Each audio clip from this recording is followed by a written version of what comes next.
Como decíamos el último sábado que estuvimos, comenzamos una nueva serie que se llama La apostasía y los falsos vientos de doctrina actuales. Amén. Hoy vamos a comenzar a hablar de uno de los asuntos que creemos que ha influenciado bastante el cristianismo en nuestros días. Estos asuntos son difíciles de considerar porque se han vuelto tan comunes y tan normales para nosotros que es difícil ver eso como lepra, lo que decíamos la vez pasada.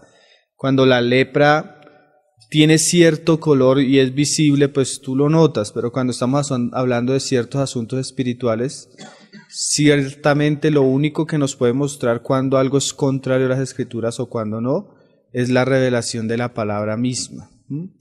Vamos a pedirle al Señor que Él nos ayude a considerar todas las cosas para que podamos examinarlo todo a la luz de las Escrituras. Vamos a leer Efesios 4, verso 11. Dice, hablando del Señor, que el Señor fue ascendido y después del ascender hizo algo que tiene relación con lo que vamos a hablar, dice 4:11, y Él mismo constituyó a unos apóstoles y a otros profetas y a otros evangelistas y a otros pastores y maestros, a fin de perfeccionar a los santos para la obra del ministerio de la edificación del cuerpo de Cristo, hasta que todos lleguemos a la unidad de la fe y del conocimiento del Hijo de Dios, a un varón perfecto a la medida de la estatura de la plenitud de Cristo. O sea, es algo que el Señor hizo. El Señor resucitó, dio dones, o sea, dio ciertos hombres a la iglesia para que estos hombres preparen a la iglesia para el ministerio, a fin de que la iglesia no sea una iglesia inmadura, llena de niños, sino sea llena de personas capaces para un servicio. Y dice, para que no seamos niños fluctuantes, llevados por doquiera de todo viento de doctrina, por estratagema de hombres que para engañar emplean con astucia las artimañas del error. Entonces, la obra del Señor tiene como fin madurarnos, prepararnos para que no seamos niños fluctuantes. El problema, como decíamos la vez pasada, es que nosotros nos encontramos en medio de un cristianismo lleno de niños. Nos encontramos en un cristianismo fluctuante y nos encontramos en un cristianismo, como decíamos la vez pasada, no que espera los vientos, sino que los vientos ya han entrado a la casa y han causado una grande ruina, ¿no? Entonces, vamos a mirar Mateo 7, verso 25. Mateo 7, verso 25. Vamos a leerlo todo. Es una parábola que el Señor usa para hablarnos de la iglesia y de ciertas cosas que iba a enfrentar la iglesia. Dice, descendió lluvia y vinieron ríos y soplaron vientos y golpearon contra aquella casa y no cayó porque estaba fundada sobre la roca. Pero cualquiera que me oye estas palabras y no las hace, le compararé a un hombre insensato, que edificó su casa sobre la arena y descendió lluvia y vinieron ríos y soplaron vientos y dieron con ímpetu contra aquella casa y cayó y fue grande su ruina. Entonces, aquí se nos ve la casa que es edificada sobre la roca, la casa que es edificada sobre la arena, y se nos dice que ambas casas van a enfrentar ríos, vientos y una serie de situaciones que van a probar si la casa está sobre la roca o sobre la arena.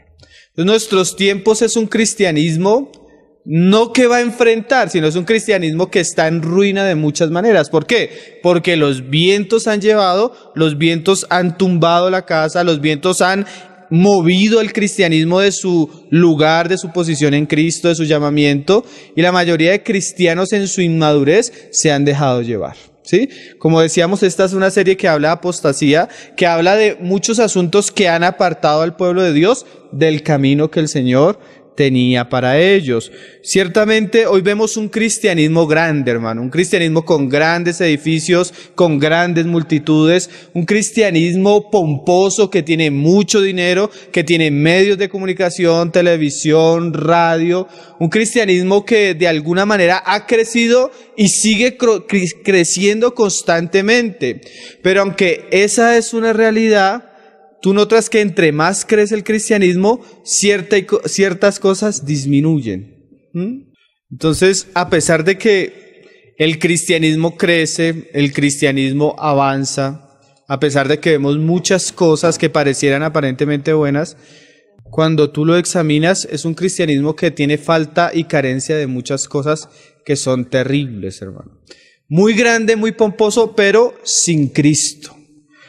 Que crece, que prospera, que hay muchas multitudes, pero no hay la Biblia, no están las Escrituras, no hay conocimiento, no hay revelación. Muchos milagros, muchas aparentemente obras grandes, pero no hay un genuino poder del Espíritu Santo transformando las vidas, transformando las personas, llevándolas a la santidad. O sea, hay muchas cosas grandes, pero cuando tú examinas lo grande, parecen piedras amontonadas en estado de ruina. Entonces, a pesar de que vemos un cristianismo aparentemente pomposo, en la realidad cuando tú lo examinas por la palabra, carece de muchas cosas que nos da a pensar que esos vientos han causado mucho daño en la iglesia. Nosotros hoy fácilmente podríamos usar el mensaje que el Señor le dijo a la Odisea para hablarle a nuestra generación de cristianos. El Señor le habló a la Odisea de una manera tremenda. Le dice, yo estoy a la puerta. ¿Se acuerdan cuando hablábamos del sacerdote examinando la lepra en la casa? Que él no podía estar adentro, sino que él se salía porque de alguna manera la lepra podía contaminarle. Hoy vemos a Cristo fuera del cristianismo, diciéndole a la iglesia, como le dice a la Odisea, dice que eres rica, dice que no tienes necesidad de nada, pero eres pobre, eres ciega, eres desventurada, ¿sí? La manda a arrepentirse. Es el estado actual del cristianismo. Hay pasajes en el Antiguo Testamento que hoy fácilmente los podríamos atribuir al pueblo de Dios. Estoy cansado de vuestras asambleas, estoy cansado de vuestros holocaustos, hastiado estoy de vuestra reunión. Imagínate el pueblo de Dios el Dios hablándole así a su pueblo. ¿Qué ha hecho que el cristianismo esté en una ruina a la cual muchos de nosotros debíamos huir y muchos de nosotros deberíamos denunciar y proclamar?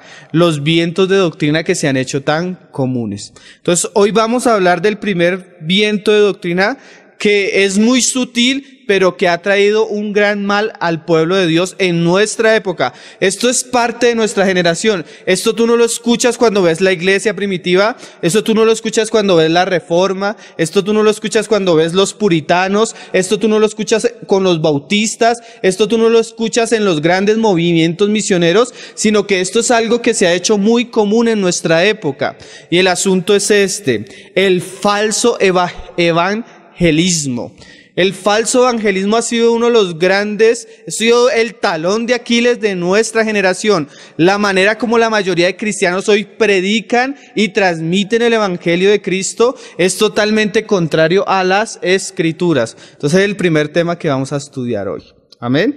Entonces, bueno, yo voy a vamos a leer varios pasajes, pero también voy a citar algunos hermanos. Hay un hermano que hace una pregunta bien interesante. ¿Usted alguna vez se ha hecho esta pregunta? ¿Por qué hay tantas personas en nuestras iglesias que no se comportan como cristianos?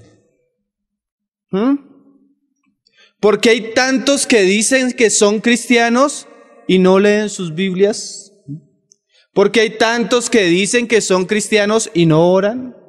¿Por qué hay tantos que dicen que son cristianos y todavía aman el mundo? ¿Aman el pecado? No sirven, no son voluntarios a la obra de Dios, no ofrendan, no cambió su vida. Porque hay tantas personas cristianas que no actúan como cristianos. ¿Sí? ¿Usted no se ha preguntado eso? ¿Saben por qué, hermano? Porque el cristianismo está lleno de falsos convertidos. ¿Y usted sabe por qué el cristianismo está lleno de falsos convertidos? Porque la mayoría de personas que han llegado a una iglesia cristiana han llegado con un evangelio incompleto, falso o tergiversado. Mira el asunto, la mayoría de personas que llegan a una iglesia hoy en día llegan por un evangelio o incompleto, o falso, o tergiversado. Eso hace que muchas de las personas que llegan a la iglesia, que constantemente tal vez van domingo tras domingo a una iglesia, nunca se han encontrado con Cristo. ¿Sí? La falta de un evangelio puro, de un evangelio completo, de un evangelio sencillo que transmite las verdades esenciales de nuestra fe, hoy carece en nuestro evangelismo, hermano, desde los grandes eventos como alquiler de estadios y evangelización en estadios, hasta el evangelismo personal de nosotros uno a uno en la calle, carece hoy de mucho valor, hermano. Entonces es importante que nosotros examinemos por encima este asunto y comencemos a hablar de esto. Digo nuestro porque vergonzosamente nosotros tal vez en algún momento lo hicimos. Nuestro evangelio muchas veces no se centra en Cristo, la gloria de Cristo y lo que dice las Escrituras, sino generalmente nuestro evangelio se centra en las necesidades de las personas. ¿Sí? Estamos hablando de uno de los grandes problemas de nuestro tiempo en la iglesia, y es el falso evangelismo. ¿Amén? Entonces, hermano, nosotros, como les decía, cambiamos el evangelio que se centra en Cristo, en la gloria de Cristo, en las verdades esenciales de nuestra fe, y cambiamos el evangelio por las necesidades de las personas. ¿Cuántos de nosotros no hemos dicho, oye, tú tienes un vacío en el corazón que solo Jesús puede llenar? Que si tan solo pudieras a Jesús, Él vendría y llenaría tu corazón. Te haría sentir feliz, te haría sentir completo. Todo lo que tú necesitas, Jesús lo suple. Entonces, llegamos a una persona, examinamos cuál es la necesidad de la persona y le presentamos el antídoto para la necesidad de la persona como una cápsula de Jesús que Él va a suplir el asunto. ¿Te divorciaste? ¿Eres soltero? ¿Estás decepcionado amorosamente? Cristo va a suplir esa necesidad. ¿Tus papás no te amaron? Dios te ama. ¿Tienes falta de dinero? Cristo te puede suplir todo lo que necesitas. Entonces, el centro no es Cristo, el centro no es la gloria de Cristo, sino el centro son las necesidades de las personas. Y esto es muy sutil, pero cambia esencialmente el objetivo y en la dirección por la cual el Señor nos manda a predicar. Hermano, claramente yo creo que si tú te conviertes a Cristo, Él va a llenar tus vacíos y Él va a suplir todas tus necesidades. Pero es poco probable que si tú traes a la persona, a Cristo, por razones incorrectas, esa persona sea salva. Hermano, el vacío, la necesidad, los problemas de los hombres nos yacen en su situación sentimental, económica, su situación de educación, su situación de estrato social. Los problemas del hombre yacen en que él está terriblemente alejado de Dios por sus pecados. Y su pecado es tan horrendo a la presencia de Dios que un Dios santo nunca se atrevería a tener cerca a una persona así. Y hay un juicio establecido entre Dios y el hombre que solo la cruz y la sangre de Cristo puede abrir un camino para el perdón y para la salvación. Entonces el problema no es que si estás emocionalmente triste o si estás económicamente mal o si has pasado ciertos asuntos. El problema es tu pecado y necesitas justificación, redención y salvación. Hermano, Jesús no vino a esta tierra a morir de la manera tan cruel y terrible para que nosotros seamos felices. Felices cumpliendo y satisfaciendo nuestros deseos egocéntricos. ¿Sí? Porque imagínate, bueno, ahorita vamos a hablar un poco más. Si el hombre no viene a Cristo de la manera correcta, nunca le va a encontrar, hermano. Así después de que haya venido de una manera incorrecta, dure reuniéndose varios años en una iglesia cristiana. Porque hoy tenemos personas siendo iglesias cristianas, como decíamos ahorita, que nunca se han encontrado con Cristo. Si ese hombre no viene humillado a buscar perdón, a buscar salvación, nunca va a encontrar a Cristo. Jesús nos da amor, gozo, paciencia, bondad, todas las cosas, pero después que nos hemos arrepentido y creído en Él. ¿Sí? Pero nosotros nunca usamos la palabra arrepentimiento ni fe cuando predicamos el Evangelio. Dios nos da inmensos regalos, resultados de nuestra salvación. Pero no podemos usar dichos regalos para atraer a las personas para ser salvas, porque no es la manera de Dios. Y eso es lo que caracteriza el evangelismo actualmente. Considera esto, hermano, piensa esto en un momento. Si una persona está solo contigo por lo que le das, porque le das comida, porque le das ropa, porque le das un lugar donde vivir, ¿tú no te estarías sintiendo que te está usando? ¿Sí? Dios nos da muchas cosas, pero ¿qué podemos pensar cuando atraemos a las personas solo a lo que Dios les da? Que solo les siguen por sus regalos. Eso es usar a Dios, hermano, para nuestra autorrealización. Y ese es el problema. Usamos el Evangelio para satisfacer los deseos egoístas, egocéntricos, envidiosos de la mayoría de las personas. Recortamos el mensaje de las Escrituras, quitamos la suma de la palabra y conformamos nuestro evangelio a varias frases de cajón muy comunes. Sonríe, Dios te ama. Sí, nosotros usamos frases de cajón. Dios tiene un plan maravilloso para ti. Cuando mueras, ¿quieres ir al cielo? No importa lo que hayas hecho, solo tienes que repetir una oración. Pide a Jesús que entre a tu corazón. ¿Alguna vez usted ha hecho esas palabras, hermano? Son, ¿cómo decirlo? Son como, es que no sé, como ademanes que se volvieron parte de nuestro. No, sonríe, Cristo te ama. Y eso suena hasta bonito, hermano. Pero definitivamente esas frases no se conforman ni a la suma de la palabra, ni a lo que muestra la palabra. ¿Cómo le vas a decir a una persona que sonría cuando si ella no se arrepiente, le espera algo horrible por los siglos de los siglos, hermano? Le espera el juicio de Dios, donde la Biblia habla, donde el gusano no se morirá, donde el fuego no se apagará. ¿Cómo le puedes decir a una persona que sonría cuando debería llorar por la multitud de sus pecados que están delante de la presencia de Dios?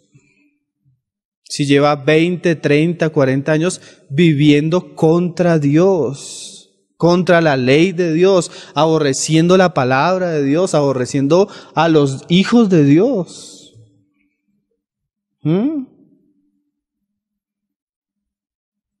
Va a dar un ejemplo de un hermano bien interesante. Hay un grupo de hombres que se rebela contra un rey y tratan de usurpar su trono. Ellos quieren hacerse en el lugar del rey.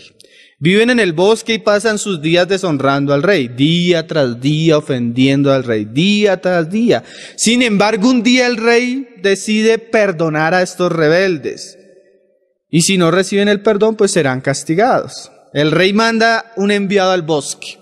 Cuando sus mensajeros encuentran a los rebeldes, ¿qué deben hacer? Deben decirle a los rebeldes que es mucho más bonito y cómodo vivir en el castillo. Porque nosotros llegamos así. Deben decirles a los rebeldes que la comida del rey es mucho mejor que la comida del bosque. Si los mensajeros presentan cualquiera de estos dos ofrecimientos, los rebeldes bien podrían regresar al castillo y clamar: oye, rey, dame la comida. ¿Cómo reaccionaría el rey ante estos hombres? Cuando un rebelde por naturaleza llega delante de Dios y anuncia que Él está dispuesto a aceptarlo a Él, porque nosotros acepta a Dios, ¿sí? Acepta a Cristo. Esas frases uno no las entiende, hermano. Como un hombre pecador, Él es el que necesita ser aceptado por Dios. Él es el que necesita ser recibido por Dios. Es el que necesita volver su corazón a Dios a ver si Dios lo recibe. Claro, si él se vuelve arrepentido va a encontrar en el camino a Cristo. Pero no es que Dios necesite que nosotros lo aceptemos, ¿no? ¿Cómo crees que reaccionaría Dios? En cambio, si los mensajeros del rey debieran anunciarles a estos hombres que son inicuos, el rey debe sentenciarlos a muerte. Ellos se han rebelado contra él. Ustedes han tratado de hacerse reyes. Merecen la muerte, merecen el juicio. El rey tiene todo el derecho, la autoridad para ponerle fin a sus vidas. Pero el rey que seguimos es un rey rico en misericordia y les ofrece el perdón si se vuelven a él con humildad, confesando sus pecados y prometiendo a él lealtad. Así deberíamos proclamar el evangelio, ¿no, hermanos? Ay, en vez de decirle sonríe, Cristo te ama, en vez de decirle ábrele tu corazón a Cristo, si les dijéramos, si tú te arrepintieras, si tú te humillares y si tú confesares tus pecados, si tú rogares misericordia a Dios, tal vez le encontrarías. ¿Sí ven la diferencia? No es si Dios te daría tantas cosas, sino si tú decidieras dejar atrás tu pecado y creer en Cristo y obedecer a Cristo, ¿cómo cambiaría tu vida? ¿Sí ven la diferencia, hermanos? Hermano, cuando Israel iba por el desierto rumbo a la tierra prometida, nosotros estudiamos eso hace poquito el domingo. Ellos conquistaron Jericó y tomaron el anatema, ¿se acuerdan? Este hombre que tomó el anatema y lo escondió y trajo la maldición sobre el pueblo. Pablo dice que anatema todo el que no predica el evangelio de Cristo. ¿Saben por qué hay tanta maldición y tanto mal y tanta derrota en medio del cristianismo que nosotros vivimos, hermano? Porque nosotros tenemos debajo de toda nuestra vida religiosa un evangelio que no se conforma a las Escrituras, un evangelio anatema, un evangelio que no proclama a Cristo, que no lleva a los hombres al arrepentimiento y a la fe, sino es un evangelio que satisface los deseos del corazón. Como decía el hermano Paul Watch en una predicación, mira, Dios te ama. ¿Ah, sí? Yo también me amo. ¡Qué bueno! Yo también, nadie me ama como yo y ahora Dios me ama también. Y tiene un plan maravilloso para mí. Yo también. Yo tengo una multitud de planes maravillosos para mí. Y comenzamos a darle cosas a un hombre que solo merece la muerte, hermano. Claro, Dios sí ama a esa persona, pero solo lo puede recibir hasta que Él se arrepiente. Y nuestro trabajo al predicar el evangelio no es estimular los deseos de las personas, ni sentar nuestro evangelio en la necesidad de la persona, sino es llevar a la persona a que se arrepienta y conozca que Dios tiene un Rey y un Señor y que lo ha engrandecido sobre todo, y ese Rey y ese Señor es su Hijo Jesucristo, y que si esa persona no le cree y no le entrega su vida en devoción a ese Hijo de Dios, está destinada a la ira de Dios. Porque eso es lo que dice el mismo Señor Juan el Bautista decía, el que recibe al Hijo tiene la vida eterna, pero el que rehúsa creer en el Hijo de Dios, la ira de Dios está sobre él. Eso es muy diferente, hermano. Entonces, ¿qué pasa? Predicamos un evangelio falso, hacemos a las personas repetir una oración falsa, y llega la persona y le decimos, tú eres cristiana, tú eres cristiana, tú eres cristiana. Llega a una reunión, está en una reunión, pero no hay un cambio en su vida, no hay fruto de arrepentimiento, no hay un nacimiento de nueva, no hay un cambio, no ora, no lee la palabra, no se guarda del mundo, no aborrece el pecado, no se santifica, no sirve a Dios, no nada. ¿Por qué? Y a veces nos sorprende cómo una persona puede estar ahí y no pasa nada, porque nunca nació de nuevo, nunca fue cristiana. Esa es la mayoría del cristianismo, hermano. Entonces, tiene la persona ciertas cualidades, llega a un lugar, tiene como cierto deseo de servir, le ponen el liderazgo y ni siquiera ha nacido de nuevo. Sí. Entonces, El Señor necesita hacer algo con esta generación.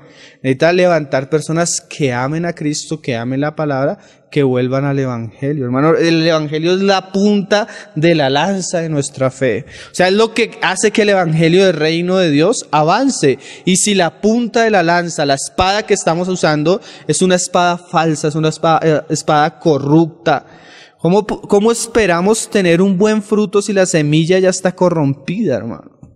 Si la semilla no es genuina, ¿sí?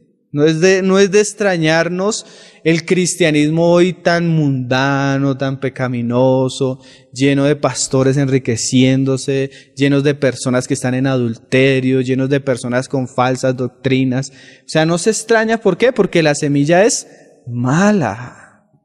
Si la semilla es mala, no va a producir frutos buenos. Un hermano decía, ¿de qué se trata ser cristiano? Primero que todo, no se trata ni de usted ni de mí. No se trata de nosotros, ni de ver cómo mejoramos nuestra autoestima, porque Dante Gebel es ¿lo ha escuchado? Él cree que el problema de la persona es que tiene la nariz más grande y eso le ha bajado la autoestima. O que él comienza a dar ciertos problemas de los hombres, todo eso que te sientes mal, todo eso que te avergüenza, todo eso, tráelo a Cristo, que Él cambia y te hace un campeón, te hace un vencedor, te hace un conquistador, y es un evangelio que trata con el estima de las personas, o sea, a mejorarlos en sí mismo, a que no se sientan, ¿sí? Pero el evangelio no se trata de eso. ¿De qué se trata el evangelio? De estar hartos de nuestros pecados, hermano. De estar desesperados con lo que somos y buscar un Salvador. De eso se trata el Evangelio. Si usted está muy contento con usted mismo, seguramente usted no va a encontrar a Cristo.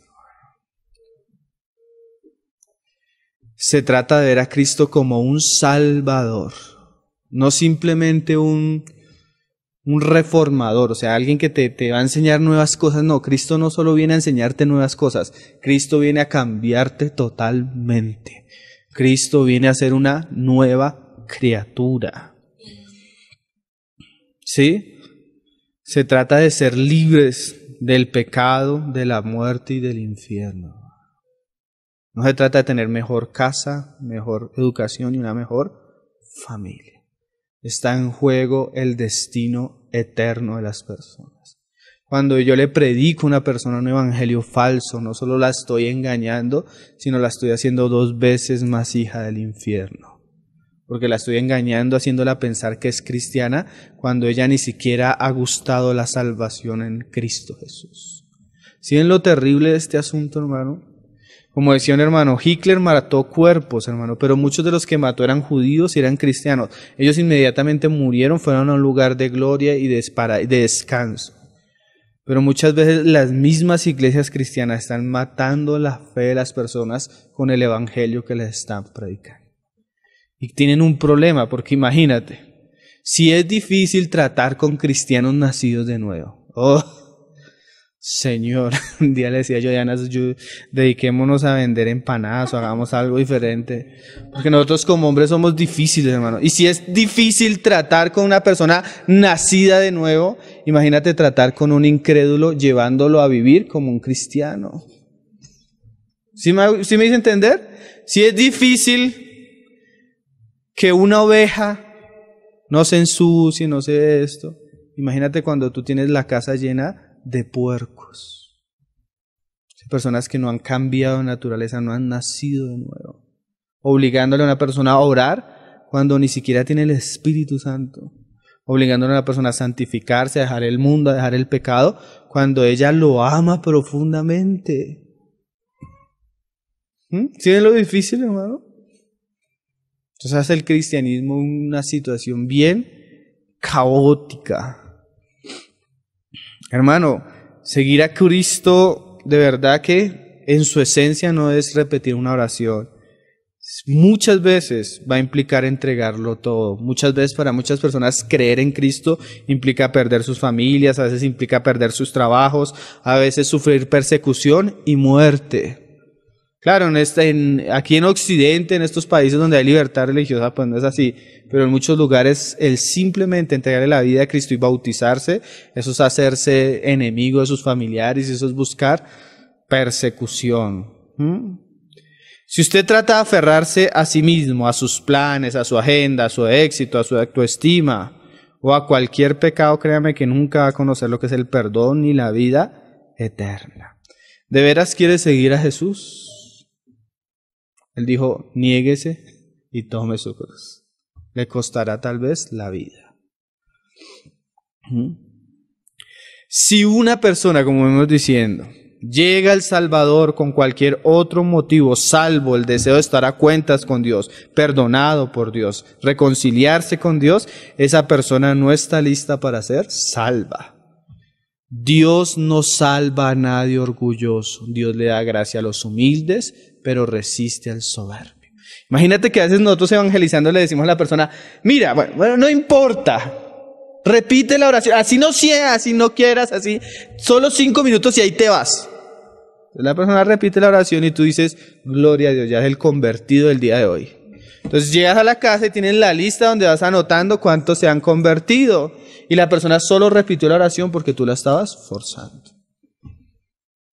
Hermano, y eso hasta entre nosotros es muy común. Yo una vez iba acompañando a un hermano, se acercó un drogadicto a pedirle dinero. El hermano le dijo, bueno, yo te puedo dar dinero, pero repite una oración, estás mal, necesitas que el Señor te libre de la droga. Y el ladrón al ver el dinero dijo, sí, amén. Recibió el dinero, repitió la oración y se fue feliz. Y el hermano, mira el gozo. Y yo, sí, ¿el gozo? Pero el gozo no por Cristo ni porque fue perdonado, sino el gozo es porque tiene dinero para ir a drogarse. El hermano ya iba a anotar en su libro que había. ¿Qué clase de conversión es esa, hermanos? Ahí está, vamos a visitar a una persona, le decimos que Dios la ama, que repita una oración. Ella repite la oración, nunca se reúne, nunca hace nada. El día que se muere vamos al funeral y decimos, no se preocupen, ella hizo una oración. Ella hizo una oración, pero nunca se arrepintió ni creyó, hermano. Eso es muy común en nuestra época. Tan común que, como les decía al comienzo, es un tipo de lepra que se ha vuelto normal para nosotros. Es un tipo de mal que corroe a la iglesia, pero que para nosotros es normal.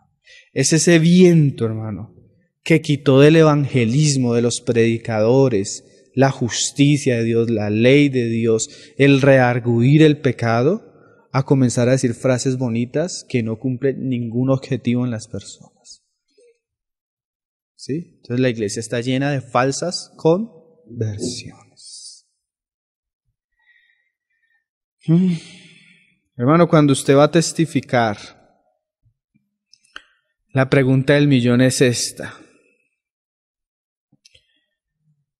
Usted lleva a la persona a ver sus pecados a tal punto que esa persona tiene, aquí un hermano usa una frase fuerte, tiene asco y clama, Dios, ten misericordia de mí, soy un pecador.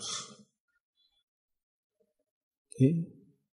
El evangelio debería llevar a la persona a verse pecador, hermano. Porque si él no se ve pecador, él no va a entender ni lo que es la gracia ni la importancia de la obra de Jesucristo. Mientras él se sienta bueno, mientras él se sienta justo, porque es el problema de las personas.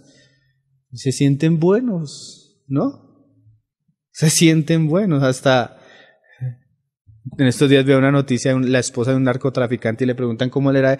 No, un hombre bueno. O sea, era un hombre bueno, le hacía buenas cosas. Y las personas que mataba, yo nunca me enteré de eso. Para mí él era un hombre bueno. Debemos ayudarle a entender al hombre que es pecaminoso por naturaleza, y esto va a traer el juicio de Dios, para que cuando él escuche acerca de la cruz, sea agradecido, venga humildemente y se humille delante de Cristo. Como decimos en el pasaje, acuérdese, Dios resiste al soberbio y da gracia al humilde. Vamos a ver 2 casos donde el Señor mismo evangelizaba. Este asunto da para libros muy buenos, hermanos que están hablando de estos temas muy buenos. Pero vamos a ver por lo menos 2 casos. Vamos a ir a Lucas 18, para ver cómo el Señor le predica al soberbio y después cómo el Señor le predica al humilde. Que hay veces que ya la persona está listica para creer, ya se ha dado cuenta, ya está a punto, ya está en una situación donde uno ve que el Señor ha trabajado en el corazón. Entonces, en ese caso es el humilde, a ese se le da gracia. Pero para el soberbio hay un método bien interesante que tú encuentras que el Señor usaba, que la Biblia nos muestra que nosotros debemos usar, que es la ley de Dios. Lucas 18, verso 18. ¿Sí conocen? El rico, el joven rico. Un hombre principal que tenía mucho dinero, un hombre que conocía las Escrituras, un hombre bueno. ¿Sí? Dice, Lucas 18, verso 18. Un hombre principal le preguntó diciendo, Maestro bueno, ¿qué haré para heredar la vida eterna? Esto es una buena situación. Está el Señor y llega alguien, no está buscando el Señor para evangelizar, pero le llega la persona. Imagínate que te llegue una persona, oye hermano, yo quiero ser salvo, yo quiero ser cristiano, ¿qué hago para tener vida eterna? ¿Tú qué le responderías? Repite la oración, hermano. No dejes que se vaya este momento, no dejes que pase su vida, repite la oración. ¿Sí? Eso haríamos todos. Pero mira cómo el Señor evangelizaba, hermano.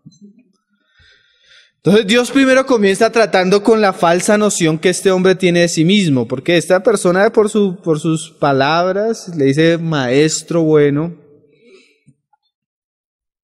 De alguna manera este hombre nos vamos a dar cuenta por lo que dice más ahorita, él también se cree bueno, ¿sí? Por lo que vamos a leer ahorita, que hace esto allá, yo lo hago. Sí, él se considera bueno. Decía un predicador,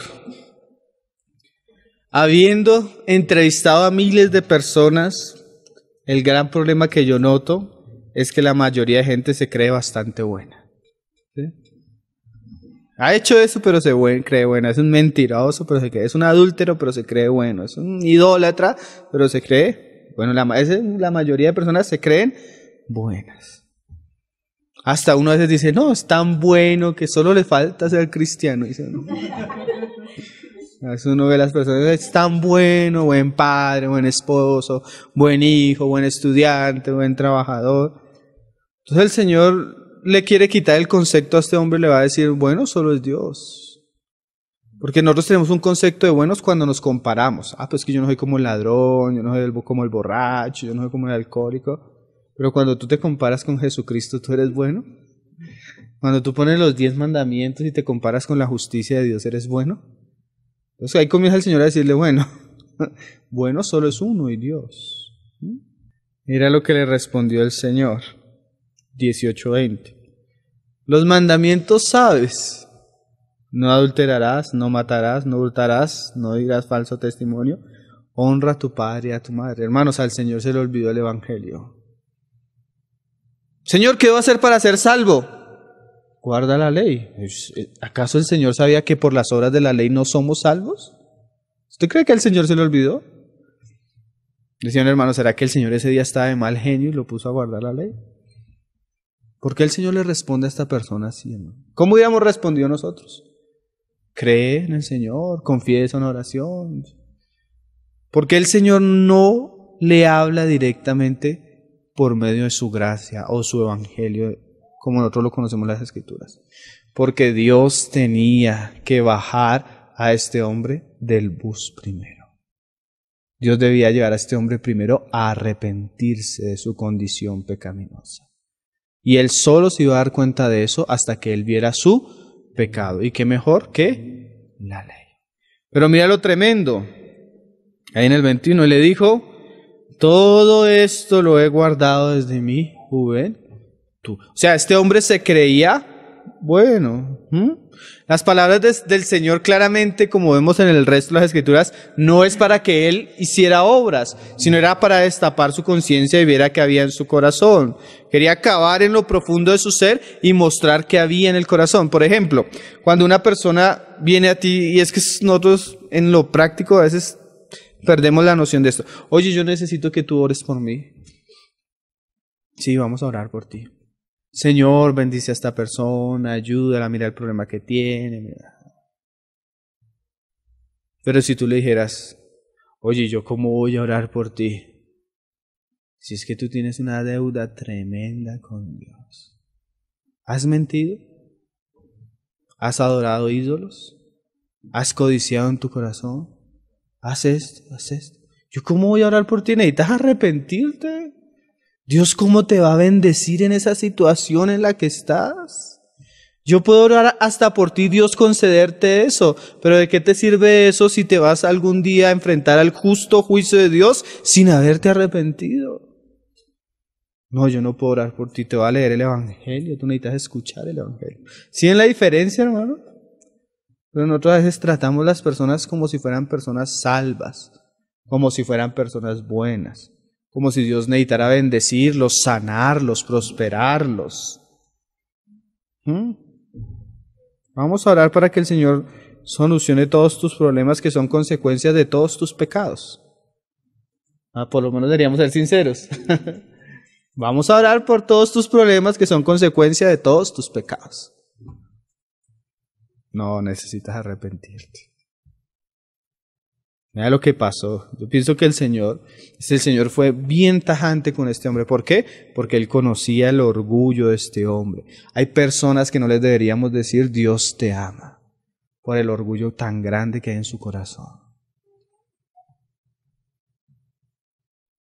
¿Sí? La palabra dice que Dios nos ama, pero también la Biblia dice que Dios odia el pecado. Y a veces al orgulloso deberíamos decirle, Dios odia el pecado.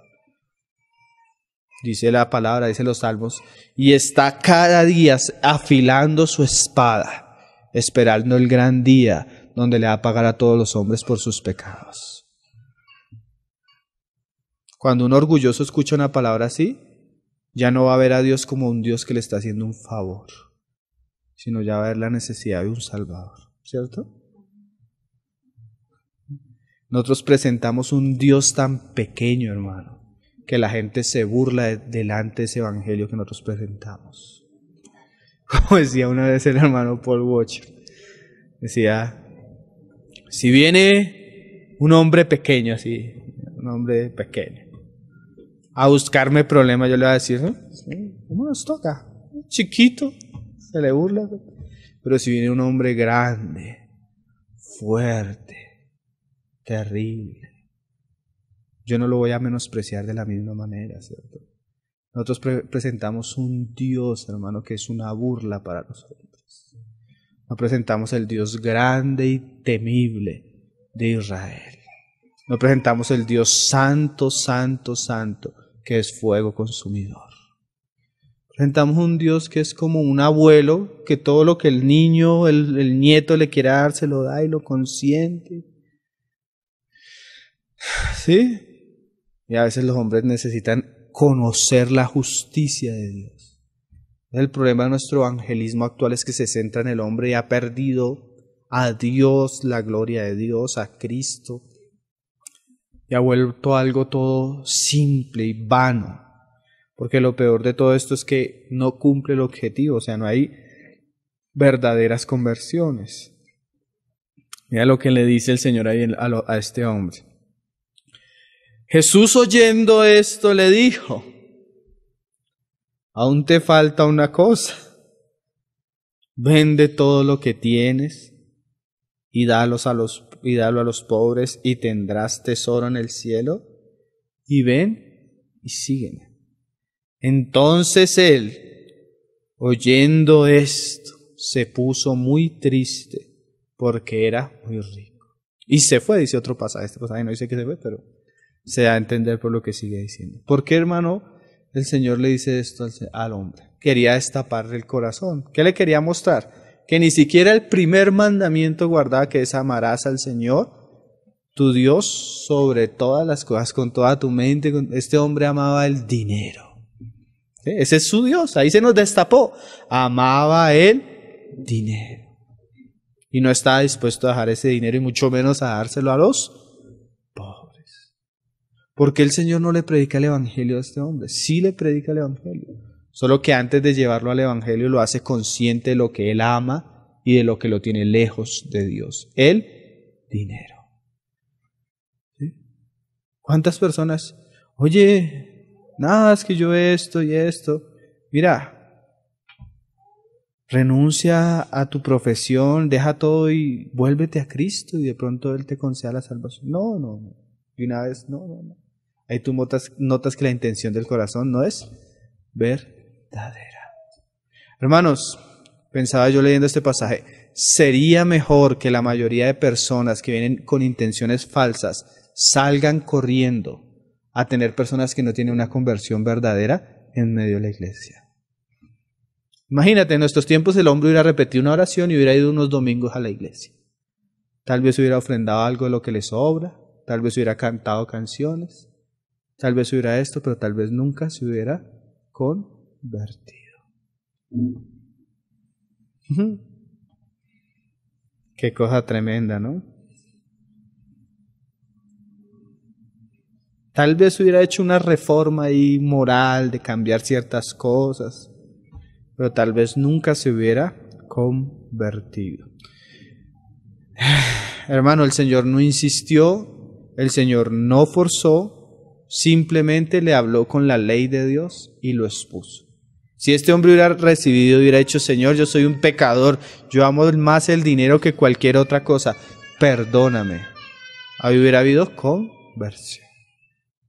¿Sí? Mira lo que decía Spurgeon, decía, una persona nunca aceptará la gracia de Dios hasta que no es expuesta ante la ley justa y perfecta de Dios. ¿Sí?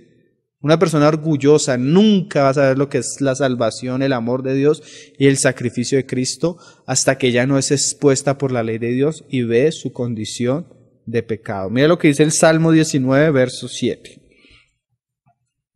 Dice, Salmo 19, verso 7. La ley de Jehová es perfecta. Y mira esta frase tan interesante. Que convierte el alma. Y leo otro pasaje. Yo no conocí el pecado sino por la ley. Romanos 7, verso 7. ¿Qué quería llegar al Señor a este hombre? A ver su pecaminosidad, que es excesiva, y que es lo que lo aleja de Dios para llevarlo a comprender lo que es la gracia de Dios, ¿no? Cuando comprendamos lo grotesco de nuestros pecados, estamos preparados, hermano, para conocer la gracia de Dios. Nosotros a veces, antes de sembrar la semilla de la palabra de Dios en una persona, deberíamos quitar las piedras que están en su tierra. Y muchas veces esas piedras es orgullo, es pretensión, autosuficiencia, autojusticia. ¿Sí? Que eso lo único que hace es alejarla de Dios. Vamos a ver el otro caso, el Señor tratando con un soberbio, pero vamos a ver el Señor tratando también con un humilde. No siempre hay necesidad de exponer el pecado, porque muchas veces ya las personas vienen viendo su pecado. Ya está la tierra preparada, ya está la tierra lista. Hay que mostrar gracia. O sea, no estamos diciendo que no hay que decir Dios murió por nosotros, Cristo es amor, no. Sí hay que decirlo, pero hay que ver con qué clase de persona estamos tratando. Vamos a ver el caso de Lucas 19, que es el caso de Zaqueo. Ese también era un re pecador, hermano. Así, de los publicanos el peor, el jefe, el que mandaba, el que más ganaba dinero, el que más era así, el tramposo, el injusto, el corrupto, el que la gente no quería, el que era bien. Este no era bueno, ni el otro tampoco. El problema es que al otro se creía bueno. Y si nosotros le hubiéramos predicado el evangelio en nuestra época, le hubiéramos dicho que sí, ciertamente era bueno, ¿no? Pero mira lo que hace el Señor ahora con el humilde. Lucas 19. Habiendo entrado Jesús en Jericó, iba pasando por la ciudad. Y sucedió que un varón llamado Zaqueo, que era el jefe de los publicanos y rico, este también era rico. O sea, a veces el problema no está en el dinero, a veces el problema no está en las cosas que las personas tienen, a veces el problema está es que para uno ese dinero es su Dios, ¿sí? Y hay otros que están dispuestos a entregarlo todo por Cristo. Dice, procuraba bien ver quién era Jesús, pero no podía a causa de la multitud, pues era pequeño de estatura. Y corriendo delante, subió a un árbol sicomoro para verle, porque había de pasar por allí. Cuando Jesús llegó a aquel lugar, mirando hacia arriba, le vio y le dijo. Mira lo tremendo, en el caso anterior tenemos a un hombre buscando a Cristo. En este caso tenemos a Cristo poniendo la mirada a un hombre y llamándolo. Y mira lo que le dice el Señor. Zaqueo, date prisa, desciende porque hoy es necesario que pose yo en tu casa. Entonces mira lo que dice la palabra. Entonces él descendió a prisa y le recibió gozoso. La persona que tiene, y a veces pasa eso, hermano, hay personas que, yo me acuerdo una vez una persona nos invitó a un lugar que él tiene como descanso con su familia y el hombre sin ser creyente, eso era diligente y preparó todo y todo lo tenía listo. Cuando llegamos y en la noche tuvimos una reunión, compartimos la palabra y cuando se acabó la palabra, la persona no estaba. ¿Dónde está? No está, ¿dónde está? Pasó 1 hora, 2 horas, ¿dónde está? No está. Fueron a buscarlo a un cuarto, estaba arrodillado orando, pidiéndole perdón al Señor por sus pecados. El Señor lo había tocado. Así el caso de Zaqueo. Y dice, al ver esto todos murmuraban diciendo que había entrado a posar con un hombre pecado. ¿Será que el Señor no sabía que era pecado? ¿Por qué no le dijo, Zaqueo, has guardado los 10 mandamientos? Porque otro tipo de personas, ¿sí? Tú te vas a encontrar cuando vas a evangelizar o cuando le vas a hablar a una persona orgullosa, arrogante, que no tiene necesidad de Dios. Pero también te vas a encontrar con la persona apaleada, humillada, que ya sabe que necesita de Dios, que sabe su pecado, que está arruinada, que necesita un Salvador y ya lo sabe. Nos encuentran con personas que ya saben que tú eres un pecador, sí, lo sé, y pido perdón y no sé cómo librarme de este pecado, y estoy adicto a esto y quiero salir de esto y ya ya no necesitas mostrarle la ley. La misma ley en su conciencia ya le está acusando. Sí, ya hay cosas que ya es innecesario. Y este es el caso, y mira lo que pasó. Entonces Zaqueo, puesto en pie, dijo al Señor, he repetido una oración. Ya recibí al Señor en mi corazón. Estoy yendo a la iglesia, No, mira lo que hizo Zaqueo. He aquí, Señor, la mitad de mis bienes doy a los pobres. Mira esto, ¿no? Y si alguno he defraudado, y si en algo he defraudado a alguno, se lo devuelvo cuadruplicado. Jesús le dijo, mira, Jesús no usa la ley, no usa nada, porque ya ha visto no solo la ley en el corazón de este hombre, sino frutos dignos de arrepentimiento. Ya había un trabajo de Dios en la persona. Y uno nota eso, hermano, uno nota cuando el Señor está trabajando en una persona, cuando el arrepentimiento de esa persona es genuino, esas personas que llegan y, hermano, yo ya antes amaba esto, ahora lo aborrezco, ya no quiero esto, he dejado esto, ya corté con esto, ya no quiero esto para mi vida, he dejado esto, yo quiero seguir a Jesús, estoy sacando de mi casa todo lo que no es de Jesús, estoy renunciando con todas las amistades que no son de Jesús, no quiero más de eso, estoy cansado de esa vida, yo quiero al Salvador. Tú notas que el Señor está haciendo algo. Tú notas que sin predicarle el Señor ya está haciendo algo en esa vida. Tú notas que cuando esas personas se convierten, de ahí en adelante tienes un verdadero cristiano. Tú no vas a tener que forzarlo a dejar, tú no vas a tener que forzar a orar, tú no vas a tenerlo que forzar a reunirse, tú no vas a tener que forzarlo a servir, tú no vas a tenerlo que forzar a ofrendar, tú no vas a tenerlo que forzar a nada, eso va a ser espontáneo. Sí, pero hoy en día tenemos un cristianismo así como obligando a las personas, porque muchas veces no han creído, no se han arrepentido y no han creído. ¿Sí? Hermano, es mejor tener una casa, un lugar con 10, 15 personas que verdaderamente crean. Y no un estadio lleno de personas que están siendo engañadas con un falso evangelio. ¿Sí? Porque ellas salen diciendo y creyendo que son cristianas, pero sus vidas, sus testimonios, sus predicaciones notan que nunca han conocido a Jesús. Pero salen diciendo que son de Jesús y entonces el mundo lleva una referencia de que son cristianos. Pero el gran mal es que nunca han creído verdaderamente. Jesús le dijo: hoy ha venido la salvación a esta casa.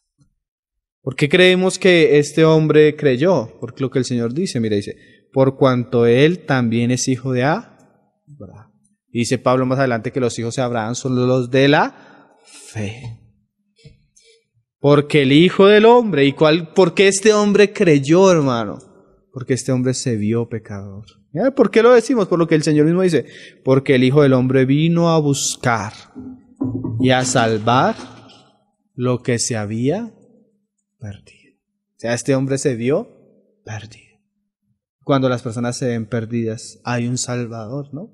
Hay una cruz y hay un sacrificio suficiente para dar salvación y vida eterna a todo el que ponga la confianza en Él.